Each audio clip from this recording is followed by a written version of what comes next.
Ассалаумағалейкум баршаңызға. Бүгін бізде YouTube арнамызда өте ерекше тақырып, жалпы қазіргі трейдинг саласында, инвестиция саласындағы жаңадан келушілердің және де енді айналысып бастаған, айналысып жүрген адамдардың көптеген ойлары, яғни қате ойлар деп айтсақ болады. Әрине бұл ол адамдардың кінәсі емес, бірақ та бұл нәрсені білу керек, және бұны білген жағдайда сіз ары қарай өзіңіздің өмірдегі мақсатыңызды, өмірлік жолыңызды және де жалпы нәтижеге жету барысындағы өзіңіздің мотивацияңызды таба аласыз деген ойдамын. Яғни қарастыратын тақырыбымыз адамдардың бірден нәтижені қалауы, яғни нәтижеге бірден жеткісі келуі, яғни фокустың барлығы нәтижеде, сол туралы айтатын боламыз.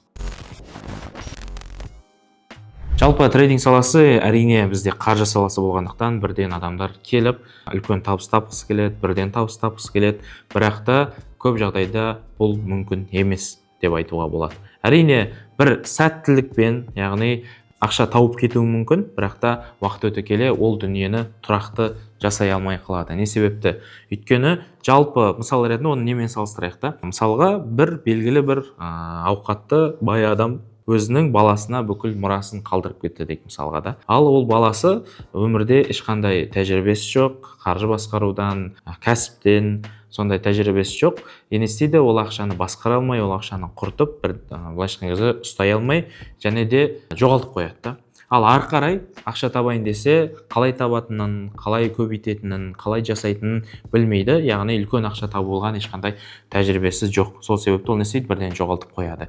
Дәл солай сізде егер де трейдингта келген кезде бірден сондай үлкен ақшаны қалап, бірден нәтижеге жеткенді қалайсыз, жақсы алдыңыз, бірақ та сіз оны қайтадан жасай алмауыңыз мүмкін. Неге? Өйткені сізде оны жасай алатын шынымен де тәжірибе, шынымен де практика қалыптаспаған. Яғни сіздің фундаментіңіз, яғни біліміңіз, тәжірибеңіз әлі жеткіліксіз дегенді білдіреді. Яғни бұл жерде енді бізде келетін студенттерге біз мысалға бастапқы кезде проб компаниямен сауда жасатқызамыз. Мысалы $5,000, $10,000 шотпен жасатқызамыз. Енді ол кісілер жасаған кезде бірден, яғни проб компания өзінің шарттары бар ғой, мысалы тесттарынан, этаптарынан сауда жасап өту керек та. Соны бірден өткісі келеді. Бірден өтіп кетіп, ары қарай ойбай тезірек табыс тапқысы, то есть таба қойғысы келеді да.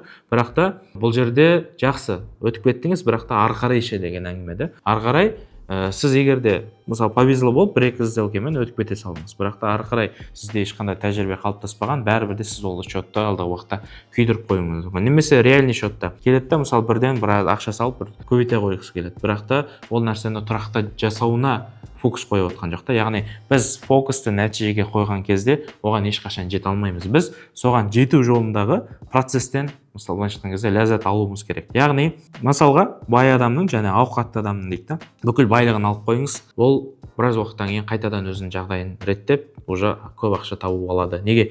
Өйткені одағы басты актив, ода ақша болып тұрған жоқ, дүние болып тұрған жоқ, одағы басты актив басындағы білімі, қабілеті, тәжірибесі, еңбегі қалып тұр да. Оны ешкім басын шауып тастамаса, оны ешкім алып қоя алмайды. Не істейді? Ол өзінің жинаған тәжірибесі мен қалыптастырған қабілеті, жаңағы қалыптастырған тәжірибесі барлығымен алып келіп, сол дүниелерден қайтадан дүние жасай алады да. Бізде трейдингте дәл солай. Яғни сіз бірден ақша тауып кетуді, бірден нәтижені қалайтын болсаңыз, ол уақытша болуы мүмкін. Ал егер де тұрақты жасағыңыз келсе, тұрақты түрде кәдімгі сізге осындай сума салу оңай болатын деңгейге жеткенге дейін сіз үнемі процеске мән беру керексіз. Яғни бүкіл біліміңізді алдыңыз, фундаментіңіз қалыптастырдыңыз, ары қарай сол біліміңізді толықтырып, үнемі күнде практика жасадыңыз, тәжірибеңіз толықтырдыңыз, нарыққа үйрендіңіз, нарықты түсіндіңіз, сөйтіп уже анализіңіз, риск менеджментіңіз барлығы,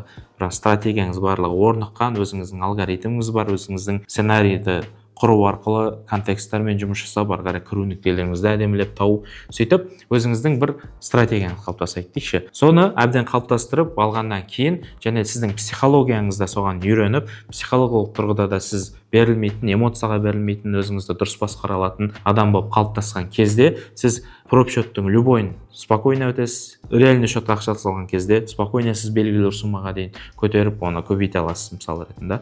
Ал сол қалыптастырған нәрсеңіз сізге не болып қалыптасады? Жаңағы бір кіріс, тұрақты кіріс көзінің бір жаңағы бөлігі болып табылады да. Яғни сіз қайда жүрсіз, жұмыстан шығып кеттіңіз ба, кәсібіңізден шығып кәсібіңізді тоқтаттыңыз ба, бәрібір бізде не бар? Басыңыздағы жаңағы біліміңіз бар, қалыптасқан тәжірибеңіз бар, практикаңыз бар. Солармен сіз кез келген уақытта уже трейдинг арқылы табыс таба алатын деңгейде боласыз. Ал не біліміңіз жоқ, не тәжірибеңіз жоқ болатын болса, сізде қорқыныш болады. Яғни мен ақша таба алмай қаламын. Жалпы өмірде солай ғой. Адам қай кезде қорқады? Ол білмеген кезде. Яғни ақша табудың жолын білмейтін адам, мен ақшасыз қаламын, мен ертең аш қаламын, кедей болып қаламын деген сияқты қорқыныш болады. Ал адамда қай кезде қорқыныш болмайды? Яғни бойында, басында білімі бар, қолынан бірдеңе келетінін түсінген, қабілеті бар, қалыптастырған, жинаған тәжірибесі бар, ондай адам ешқашан ақшасыз қалудан қорықпайды.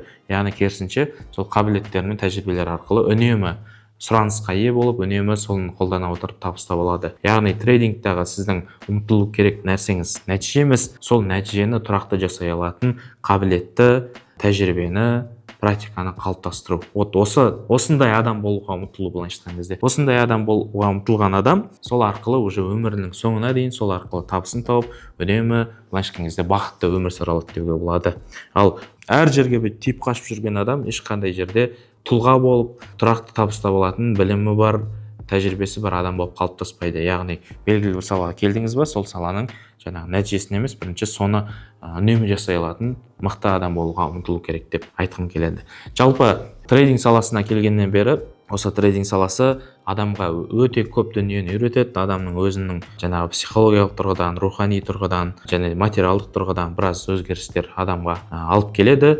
Жалпы одан бөлек экономикалық жағдайларға да, әлемдік жағдайларға да, сіз политикаға дейін даже кіріп кетесіз да. Яғни сол арқылы сіз әлемдегі небір жағдайды түсініп, әлемдегі капитализмді түсініп, уже былайша айтқан кезде бүкіл жан-жақты біліміңіз жинақталады. Сол арқылы сіз кейін уже алдағы уақытта жалпы кез келген салада өзіңіздің осы трейдинг саласында қалыптастырған адами қасиеттеріңізді, тұлғалық қасиеттеріңізді, білім тәжірибелеріңіздің барлығы қолдану арқылы өмірде бір жақсы, мықты адам болуға мүмкіншілігіңіз бар деп айтуға болады. Жалпы егер де өзіңізге трейдинг саласы қызық болса, осы саладан табыс тауып, өзіңіздің қаржылай еркіндікке дейінгі жолыңызды қалыптастырып, өзіңіздің карьераңызды құрғыңыз келсе, трейдинг саласын толық, трейдинг инвестиция саласын толық үйренгіңіз келсе, төменде бізде сілтеме бар, сол сілтемеге өту арқылы біздің Ризық академиясының оқуына жазылып, толық ақпарат ала аласыз. Жалпы бүгінге бөліскім келген тақырып осы, сондықтан да нәтижеге ұмтылмай,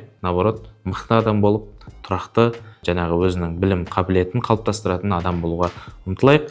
Видео ұнаған болса лайк басыңыздар, комментарий жазыңыздар және де каналға тіркелуді ұмытпаңыздар.